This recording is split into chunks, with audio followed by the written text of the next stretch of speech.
دوستو آج کا سوال یہ ہے کہ اگر ہم کسی بھی ہول نمبر کو کسی بھی ہندسے کو 0 پر تقسیم کریں تو اس کا رزلٹ ہمارے پاس انڈیفائنڈ یعنی انفینٹی کیوں آتا ہے؟ کبھی یہ سوچا ہے؟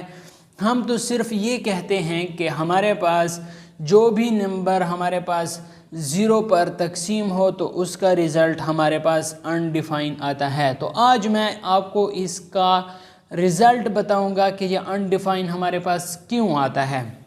یہاں پر دیکھیں، اگر آپ کے پاس ایک سوال ہے 12/2، تو اس طرح 2 کو ہم کتنی مرتبہ جوڑیں کہ ہمارے پاس 12 آ جائے؟ تو 2 کو ہم جوڑتے ہیں آپس میں 6 مرتبہ، ٹھیک ہے؟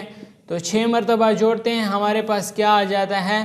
12 آ جاتا ہے۔ تو ہمارے پاس اس کا آنسر آ جائے گا، یہاں پر اگر ہم لکھیں 12/2 تو ہم کتنی مرتبہ جوڑتے ہیں؟ 6 مرتبہ، 6 دونے 12، تو اس کا ہمارے پاس رزلٹ آ گیا ہے کہ ہمارے پاس جو آنسر ہے وہ ہمارے پاس 6 آ گیا ہے۔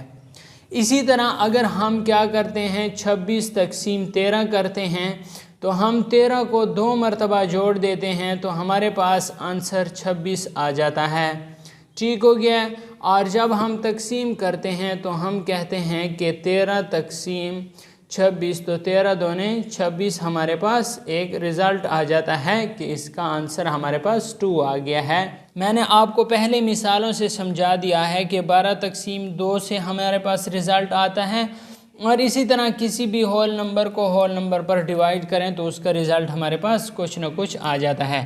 لیکن فرض کریں یہاں پر اگر ہم کیا کریں 10/0 کر لیں تو 0 کو ہم جتنی مرتبہ بھی جوڑتے جائیں یہ ہمارے پاس اس کا آنسر 10 کے برابر نہیں آ سکتا، تو اس لیے یہ آگے چلتا جائے گا اور چلتا جائے گا، اس لیے ہم کہتے ہیں کہ یہ ہمارے پاس اس کا رزلٹ انفینٹی ہی آئے گا۔